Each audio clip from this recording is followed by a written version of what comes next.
성경을 얼마나 읽을까? 그런 질문을 해봅니다. 종교개혁 500주년을 맞이하면서 여러 가지 많은 행사들이 있는데, 특별히 GN 글로벌 문화재단에서 한국인들의 성경 읽기를 조사했습니다. 전국의 19세 이상 개신교인 700명을 대상으로 한국 개신교인의 성경 읽기 실태 조사를 했는데, 그 결과 한국 개신교인은 평균 2권 이상의 종이 성경책을 가지고 있다고 합니다. 2권 이상. 그리고 10명 중에 2명, 19.5%인데 10명 중에 2명은 매일 성경을 조금씩이라도 읽는다, 그렇게 말했습니다. 그러니까 성경을 매일 읽는 분은 좀 적은 그런 수라고 볼 수 있습니다. 그러면 성경 66권 중에 제일 좋아하는 성경은 어떤 것인가? 시편을 제일 좋아한다. 시편 41.4%가 시편을 좋아하고, 그 다음에 잠언, 마태복음, 요한복음, 이런 순으로 나타나 있습니다. 그런 것 같습니다. 여러분, 시편은 우리 성도들이 겪는 희로애락을 여실히 드러내고 있다라는 말씀입니다. 이 안에는 아픔도 있고 슬픔도 있고 감사도 있고 평안도 있고 눈물도 있고 환희도 있고, 이런 성도들이 겪는 희로애락이 그 안에 여실히 드러나 있기 때문에 우리 성도들도 이 시편을 매우 좋아한다라고 말씀할 수 있습니다. 오늘 시편 4편을 읽었는데, 이 4편의 제목을 그렇게 부릅니다. 저녁의 노래라, 그렇게 부릅니다. 저녁의 노래라. 재미있는 사실은 시편 5편은 뭐라고 부르느냐? 시편 5편은 아침의 노래라, 그렇게 부르기도 합니다. 왜 시편 4편을 저녁의 노래라 부르느냐? 여러분들 이 시를 자세히 들여다보면 4절에 보니까 자리에 누워 심중에 말한다는 말씀이 나옵니다. 자리에 눕는다. 또 8절에 보면 내가 평안히 눕기도 하고 자기도 하리니, 이런 말씀을 보면 저녁에 잠자리에 들면서 이 시를 쓴 것처럼 그렇게 보입니다. 이 시편의 제목을 저녁의 노래라, 그렇게 부릅니다. 여러분들 하루의 모든 일과를 다 마치고 편안하게 여러분들 그 평안과 안전을 누리면서 잠자리에 든다, 달게 잠을 잘 수 있다, 그런 성도는 참 복 있는 성도입니다. 복된 성도예요. 많은 사람이 잠을 이루지 못하는 그런 밤을 맞는 분들이 있습니다. 불면증으로 시달리는 까닭이기도 할 것입니다. 지난 5월 달에 우리 교단의 큰 교회 강동구에 있는 한 교회 원로 목사님이 은퇴하셨습니다. 은퇴하시면서 인사말을 무슨 말씀을 하시느냐? 이제는 수면제 안 먹고도 잘 수 있겠습니다, 그러시더라고요. 수면제 안 먹고. 그러니까 수면제 안 먹으면 잠을 이루지 못하는 때가 많았다는 말씀이에요. 목회하면서 여러 가지 압박과 또 여러 가지 근심으로 말미암아 잠 못 이루는 때가 많아서 수면제를 먹어야 잘 수밖에 없었다는 것입니다. 그러나 이제는 수면제 안 먹고도 잘 수 있겠노라, 그런 말씀을 했습니다. 저녁에 잠을 편히 쉴 수 있다는 것은 참 복이라고 볼 수 있는데, 시편 이 4편의 표제를 보십시오. 그게 보면은 아마 여러분들의 성경에도 그렇게 기록되었을 것입니다. 1절 시작하기 전에 다윗의 시, 인도자를 따라 현악에 맞춘 노래라, 그런 제목이 붙어 있습니다. 자, 이것을 볼 때에 이 시를 쓴 저자가 누구인가 하는 것이 분명히 드러나 있습니다. 이 시의 저자는 바로 다윗인 것을 우리는 알 수 있습니다. 다윗이 누굽니까? 목동으로 시작해서 이스라엘의 최고의 왕위에 오른 그야말로 입지전적인 인물입니다. 그런 전장에서는 용감한 군인이었습니다. 전쟁을 잘 치르는 군인이었어요. 그러면서도 그는 하나님을 경외하는 가운데 시를 쓰고 노래도 잘하는 그러한 그야말로 문무가 겸비된 지도자였다라고 말씀할 수 있습니다. 어떤 시집을 보니까 그런 글이 있는 걸 보았습니다. 시는 언제 쓰는 줄 아는가? 여러분들, 시는 언제 쓰시는 줄 아십니까? 시는 슬플 때 쓰는 것이다 그랬어요. 시는 슬플 때 쓰는 것이다. 다윗도 자기의 인생에서 슬픔을 겪을 때 이 시를 썼다라고 볼 수가 있습니다.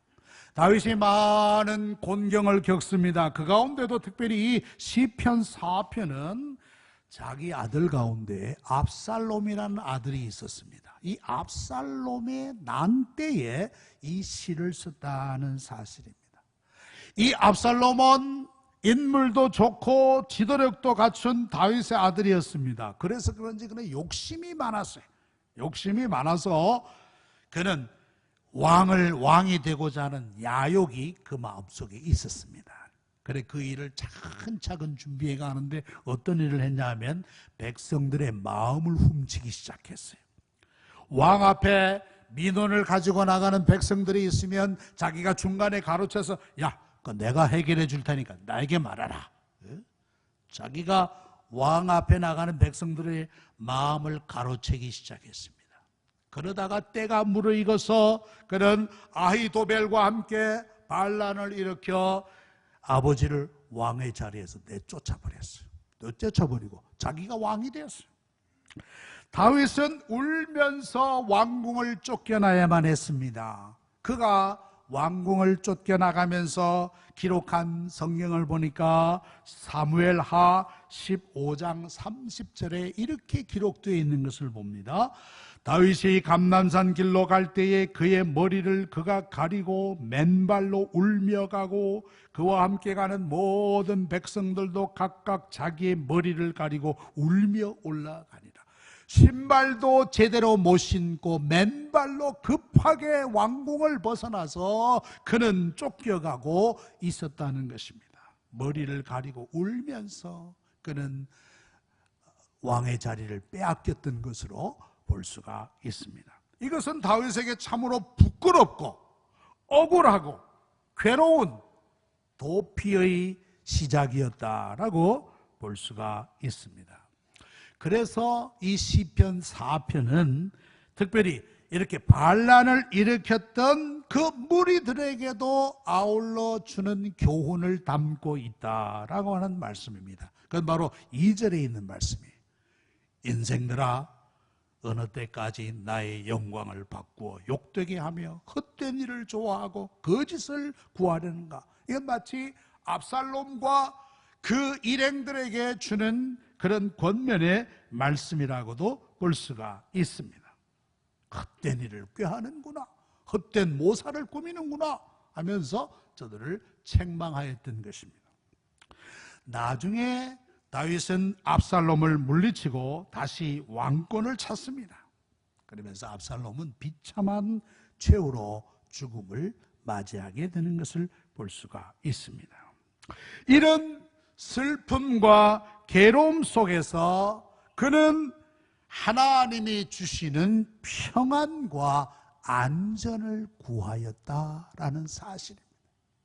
그는 슬퍼할 수밖에 없는 그런 비통한 자리에서 하나님이 주시는 평안, 그 안전을 구하였던 것입니다. 우리가 이 말씀을 보면서 영적 평안의 회복을 얻으려면 어떻게 해야 될까? 영적 평안의 회복. 우리의 마음의 불안과 근심과 걱정이 몰려올 때 영적인 평안을 회복하려면 어떻게 해야 할 것인가? 오늘 말씀을 통해서 교훈을 얻고자 하는 것입니다. 첫째는 우리가 하나님의 은혜를 간구하는 기도에 있다라는 말씀입니다. 하나님의 은혜를 구하는 기도에 있다. 우리 영적인 평안을 잃어버릴 때가 언제입니까? 우리의 삶에 부딪혀오는 인생의 곤란한 일을 당할 때가 아니겠습니까? 오늘 시편의 저자인 다윗도 그렇게 말씀했습니다. 1절에 보니까 곤란 중에 나를 너그럽게 하였습니다. 곤란 중에, 내가 인생의 곤란 중에 빠져 있을 때 나를 너그럽게 하였습니다 라고 고백하고 있는 것입니다. 아까도 말씀드린 대로 다윗은 말이죠, 목동의 자리에서 왕위에 오를 때까지 많은 곤란을 겪었습니다. 그가 왕이 되면서, 왕이 되기 전에 사울 왕의 특별히 추격과 죽음의 위협에 시달려야 되지 않습니까? 다윗이 골리앗이라고 하는 어마어마한 그 블레셋의 그 장군을 물리치지 않습니까? 물맷돌로. 그리고 나서 다윗의 인기가 하늘을 찌릅니다. 다윗을 죽은 자는 만만이요, 사울이 죽인 자는 천천히요 하면서 이 다윗의 인기가 올라갑니다. 다윗의 인기가 올라가면서 다윗은 사울의 왕궁에 출입하게 됩니다. 왕궁에 출입하면서 왕의 총애를 받는데, 그와 함께, 왕의 총애와 함께 그는 나중에 왕의 미움을 받습니다. 자기보다 점점 더 인기가 올라가니까 누가 좋아하겠습니까? 사울이 한 번은 식사하는 자리에 다윗을 죽이려고 막 창을 던지는 그런 일도 했습니다. 사울의 미움을 사서 다윗은 끝내 도피하는 자가 될 수밖에 없었어. 들로, 산으로, 굴로, 심지어 외국으로까지 도피하면서 그는 참으로 수많은 곤란한 상황에 떨어졌습니다. 어떤 때는 말이죠, 외국의 왕 앞에서 침을 질질 흘리면서 미친 척 했어요. 미친 척. 그래야 살 수 있으니까. 그 정도의 곤란을 당했던 다윗입니다. 그러나 다윗은 이 곤란한 상황을 만날 때마다 그는 기도하였다라는 사실. 기도하였다. 한마디로 다윗을 이렇게 표현할 수 있습니다. 다윗은 기도의 사람이었다라는 말씀. 기도하는 사람이었다. 여러분들 이 시편 안에 보면 다윗의 많은 시들을 볼 수 있습니다.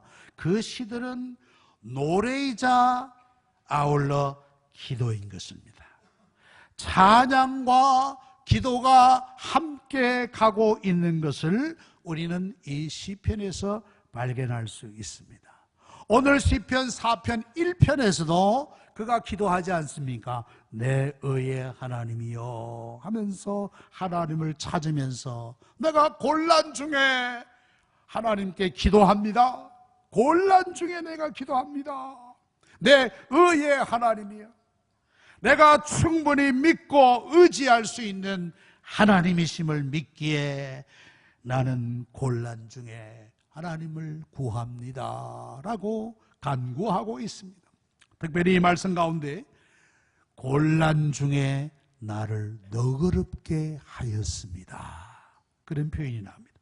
곤란 중에 나를 너그럽게 하였다. 이 말씀의 그 원어적 의미는 이렇습니다. 좁은 곳에서 넓은 곳으로 인도하셨습니다 하는 뜻입니다. 좁은 곳에서 넓은 곳으로. 내가 곤란한 중에 있었지만은, 내가 생명의 위협을 받고 사울의 위협을 받는 그런 절박한 환경 가운데서라도 내가 하나님 앞에 기도했을 때 하나님은 나를 넓은 곳으로, 안정과 평안과 번영의 장소로 나를 인도하셨다라는 말씀입니다. 여러분들, 우리가 인생의 곤란한 일을 당할 때 할 수 있는 가장 위대한 일은 바로 기도라는 것을 기억하시기 바랍니다. 예. 가장 위대한 일이 뭐냐? 하나님을 찾는 것입니다. 하나님을 찾고 구하는 것이 가장 위대한 일이라고 하는 말씀. 역대하 16장 9절에 보니까 여호와의 눈은 온 땅을 두루 감찰하사 전심으로 자기에게 향하는 자에게 능력을 베푸신다. 그렇게 전심으로 자기를 향한다. 말은 전심으로 하나님을 찾는 자라면 하나님을 찾는 자. 잠언 15장 8절에 보면 악인의 제사는 여호와께서 미워하셔도 정직한 자의 기도는 그가 기뻐하시느니라. 아멘. 정직한 자의 기도는 그가 기뻐하시느니라. 이사야 56장 7절에 보니까 내가 곧 그들을 나의 성산으로 인도하여 기도하는 내 집에서 그들을 기쁘게 할 것이며 그들의 번제와 희생을 나의 제단에서 기꺼이 받게 되리니 이는 내 집은 만민이 기도하는 집이라 일컬음이 될 것임이라. 내 집은 만민이 기도하는 집이라고 하는 사실입니다. 여러분들 교회는 만민이 기도하는 집인 줄로 믿습니다. 여러분들이 이 교회를 기도하는 집으로 많이 이용하셔야 됩니다. 이용하셔야 돼요. 곤란 중에 있을 때, 인생의 곤란 중에 처하였을 때 만민의 기도하는 집을 찾아오는 사람은 복 있는 사람인 줄로 믿습니다. 다른 것 찾지 않습니다. 다른 사람을 찾지 않습니다. 친구 찾지 않습니다. 하나님을 찾고 기도하는 집에 나오는 사람은 참으로 복 있는 사람이다 라는 말씀입니다. 종교개혁가 마틴 루터는 기도를 이렇게 표현했습니다. 기도는 영혼의 독소를 빨아내는 거머리와 같다. 저기 보이죠? 거머리 보이죠? 거머리. 일부 예배 때 이걸 보여주는 어떤 성도는 이러시더라고요. 저 거머리, 사람 살에 붙어서 피를 빨아먹는 그런 거머리. 기도는 영혼의 독소를 빨아내는 거머리와 같다. 여러분들 기도를 통하여 우리가 하나님을 만나고 하나님과 소통하며 우리 안에 있는 영혼의 독소도 아울러 버릴 수가 있다라는 말씀입니다. 우리 안에 있는 영혼의 독소가 어떤 것들이 있습니까? 교만이 있습니다. 교만. 우리 영혼을 사로잡고 있는 교만. 또 근심, 걱정, 염려, 불신앙, 절망감, 정죄의식, 비난하는 마음, 비판하는 마음, 혈기, 이런 것들이 우리의 영혼을 더럽히는 독소와 같은 것들이 독소. 우리가 기도를 통해서 그리스도의 중보를 통해서 하나님 앞에 나가요 간구할 때 이런 영혼의 독소들이 점점 빠져나가게 된다는 말씀입니다. 알코올 중독자들이 술독이 꽉 차있죠. 술에 완전히 절여 있어요. 술독에. 그 독소를 빼야 돼. 독소. 그처럼 우리 영혼을 사로잡고 있는 영혼의 독소를 기도로 우리가 빼버릴 수가 있다라는 말씀입니다. 그때 우리는 점점 더 경건한 하나님의 백성들이 될 수 있는 것입니다. 사무엘상 12장 23절에 보니까 나는 너희를 위하여 기도하기를 쉬는 죄를 여호와 앞에 결단코 범하지 아니할 것이라. 그렇게 말씀합니다. 여러분들, 기도를 쉬는 것은 죄입니다. 네. 아멘. 기도 안 하는 거 죄입니다. 네. 기도를 쉬는 것도 죄입니다. 죄.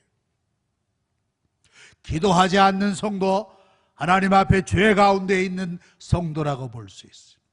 기도하지 않는 사람은 내 힘으로 할 수 있다, 내가 모든 걸 할 수 있다 라고 하는 교만에 사로잡혀 있는 사람이라고도 말씀할 수가 있습니다. 여러분들, 기도하기를 쉬는 죄를 범하지 마시기 바랍니다. 예. 그런데 문제는 다 압니다. 기도해야 되는 줄 압니다. 그런데 기도가 안 된다는 거예요. 기도가 안 되는데 문제가 있다라는 말씀입니다. 여러분들 모처럼 기도하려고 마음을 먹고 새벽 기도회를 나와도 기도가 안 되는 경우가 있습니다. 곤란한 문제를 앞두고 기도하고자 해도 기도가 잘 안 됩니다.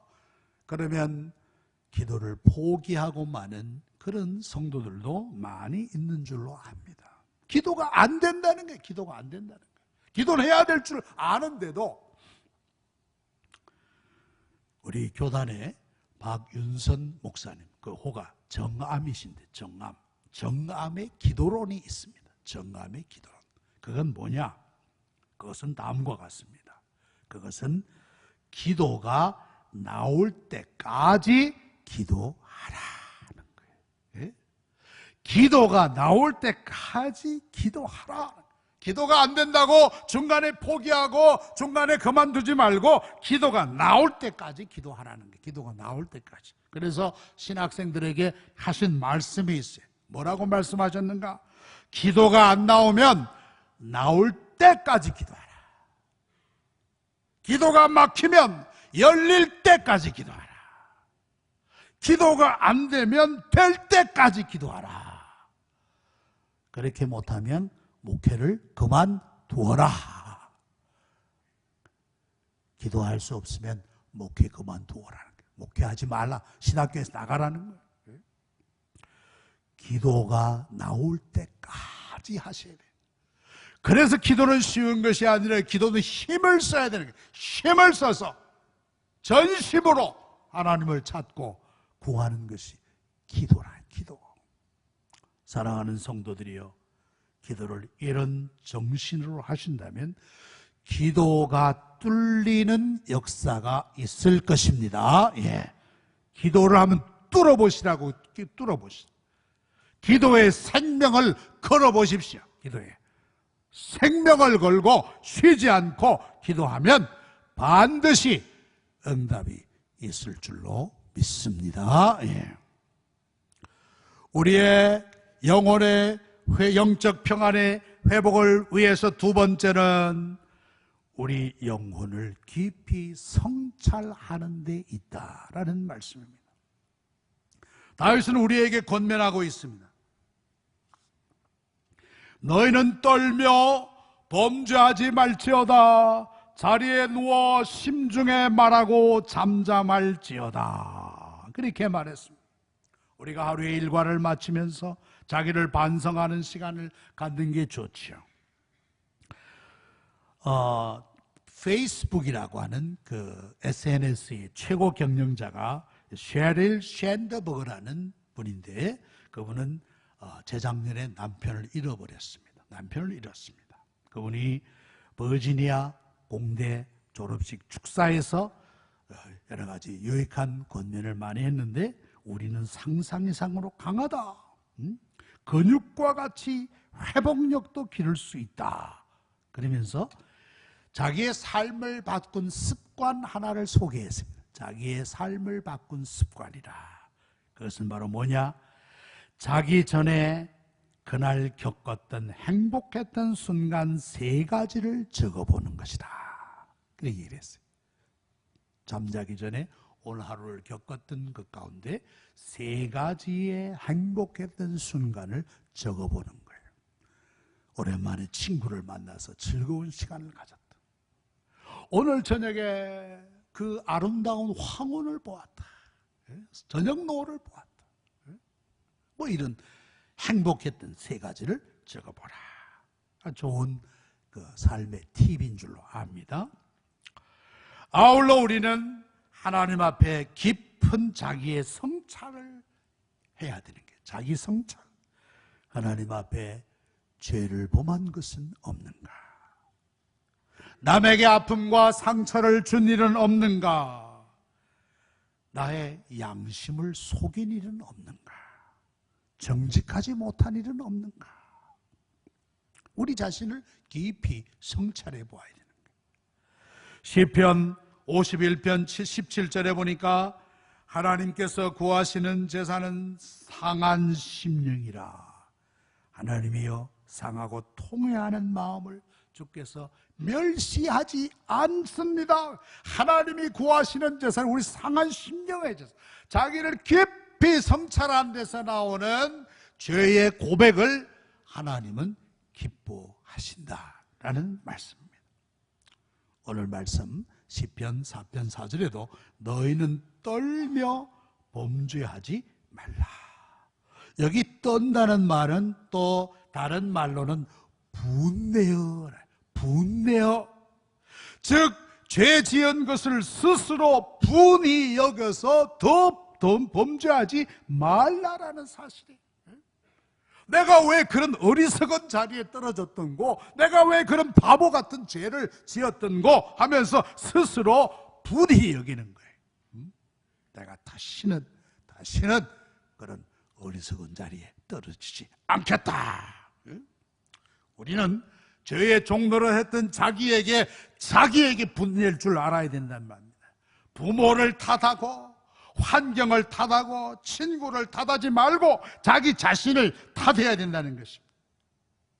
죄의 유혹에 빠졌던 자기에게 화를 낼 줄 알아야지 다른 사람에게 성질 부리지 말고 자기에게 분노할 줄 알아야 되는 거예요. 떨며 범죄하지 말지어다.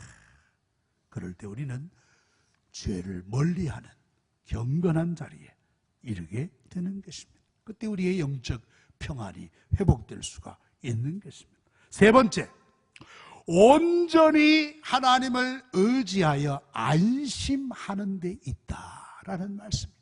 우리의 삶의 곤란한 일을 만날 때 우리가 온전히 하나님을 의지하여 안심하는 거예요. 안심하는 거예요. 비록 내 상황이 힘들고 어렵고 괴롭다 할지라도 말이죠.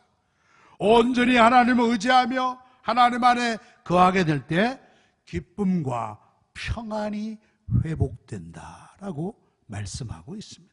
오늘 시편에 보니까 7절에 주께서 내 마음에 두신 기쁨은 그들의 곡식과 새 포도주가 풍성할 때보다 더하나이다 그랬습니다.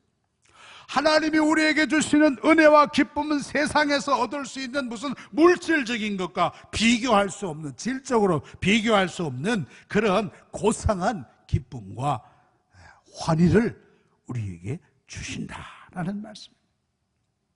그래서 우리가 살아가면서 당하는 여러 가지 인생의 풍랑을 만난다 할지라도 하나님을 믿고 의지하며 그가 우리와 함께 하심을 믿고 안심한단 말이에요. 안심한다. 두려워하지 않는 거예요. 안심하는 거예요. 전도자 무디가 1892년 그는 슈레호라는 기선을 타고 바다를 건너다가 큰 풍랑을 만나 죽게 되었는데, 그때 이 무디는 시편 91편을 읽으면서 안심하고 갑판 위에서 기도회를 가졌다고 합니다. 시편 91편은 하나님을 피난처로 삼아 그 안에서 안심을 얻는 그런 내용이에요. 파도가 막 일어나서 그 배를 삼키려 할 때 시편 91편을 읽으면서 도리어 기도할 때 그때 놀랍게도 그 풍랑이 잔잔하게 변했다고 합니다. 선교자 마르퀴스라는 분이 있는데 그분은 그 사형 통지를 받습니다. 당신은 죽는다. 올해가 종교개혁 500주년인데 중세 종교개혁 시대에는 말이죠, 이단들은 화형이에요. 화형.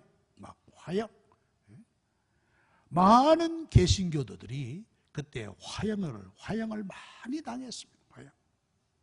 이 마르퀴스라는 순교자도 사형 통지를 받고 나서 그는 한잠 깊이 자고 깨어나 기쁘게 순교했다고 그럽니다. 한잠 쭉 자고 깊이 자고. 영국의 순교자 리들리라는 사람이 있었는데 그분 순교하기 전날 밤에 동생이 찾아왔어요. 형님, 내일이면 순교할 텐데 제가 형님과 오늘 밤 같이 지내겠습니다. 그러니까 그 리들리가 하는 말이 돌아가거라. 내가 오늘 밤 평안히 자고 내일 순교하겠다. 그러니 돌아가거라. 그렇게 얘기했다 그래. 보헤미아의 토기장의 한 사람은 이 사람은 화영장으로 순교하면서 말하기를 나는 결혼할 때의 기쁨보다 더 큰 기쁨을 가지노라 하면서 순교장에 나아갔습니다. 그것은 뭡니까? 환난 가운데도 주님이 함께 하심을 믿는 데서 얻는 안심이라고 말씀할 수 있는 것입니다. 여러분들 초대교회 핍박이 심했습니다. 베드로도 잡혀서 옥에 갇혔습니다. 특별 감시를 받고 있습니다. 그때 사도행전 12장 5절에 보면 교회는 그를 위하여 간절히 기도했을 때 이적이 일어났습니다. 사도행전 12장 7절에 보면 호련히 주의 사자가 나타나며 옥중에 광채가 빛나며 또 베드로의 옆구리를 쳐 깨워 이르되 급히 일어나라 하니 쇠사슬이 그 손에서 벗어지더라. 내일이면 형장의 이슬로 사라져 버릴지도 모르는 베드로인데 그는 특별 감시를 받고 있는 자리에서도 얼마나 깊이 잠들었는지 천사가 와서 그의 옆구리를 발로 차서 깨워야 할 정도로 깊이 잠들었단 말이에요. 그 말 뭡니까? 그만큼 깊은 평안과 안심을 그는 가지고 있었다라는 사실입니다. 자, 이것들이 바로 뭐냐?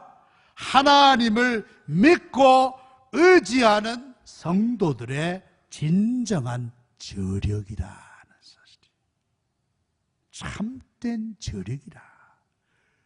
어떤 환난과 풍파와 곤란 중에서도 흔들리지 않는 신앙의 저력이라고 하는 사실입니다.